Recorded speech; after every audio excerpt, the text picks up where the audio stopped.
ഇത് കോടതിയാണ് തീരുമാനിച്ചിരിക്കുക, അല്ലാതെ വേറെ ആരും തീരുമാനമല്ല. ഇവിടെ പലരും പറയുന്നത് ഇന്നലെ ആ AK മടയത്താൻ പറഞ്ഞു കേട്ടു, കോടതിയിലിരിക്കുന്ന കേസിന് ഈ ഈ SFI എങ്ങനെ വന്നത്. SFI എന്ന് പറഞ്ഞാൽ ഈ AK സെൻറ്റേഴ്സ് ഈ മണ്ടൻ സംഘടനയാണെന്ന് അയാൾ വിചാരിച്ചിരിക്കുന്നു.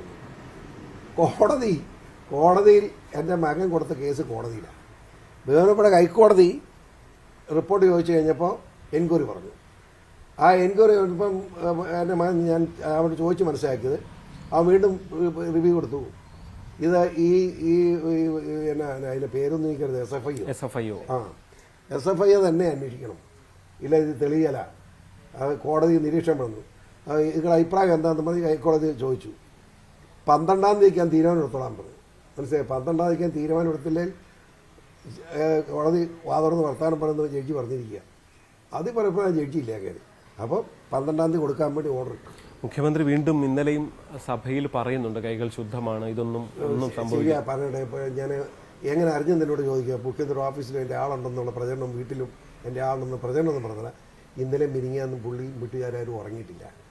പുള്ളി ആശുപത്രിയിലാക്കേണ്ടി വരുമെന്ന് എനിക്ക് സംശയമാണ്. അത് ആധികാരികമായിട്ടാണ് പറഞ്ഞത്. ഇന്നലെ ഈ കഴിഞ്ഞ രാത്രിയിൽ അതിന് മുമ്പത്തെ രാത്രിയിലും പിണറായി വിജയനും വീട്ടിൽ ഉറക്കം നടന്നിട്ടില്ല, എല്ലാം കെട്ടിപ്പിടിച്ച് കരഞ്ഞോട്ടിപ്പാണ്. ഈ പരാതിക്ക് പിന്നിൽ CPM-ൽ ഒരു വിഭാഗത്തിന്റെ കൂടി പിന്തുണയുണ്ട് എന്ന് എന്നോട് ചോദിക്കുന്നതിന് താങ്കൾക്ക് അതിനെക്കുറിച്ച് അറിയില്ല. ഞാൻ ഈ നിമിഷം വരെ കേസ് എന്താണെന്ന് പോലും അന്വേഷിക്കാറില്ല. എനിക്ക് അതിൻ്റെ ആവശ്യമില്ല.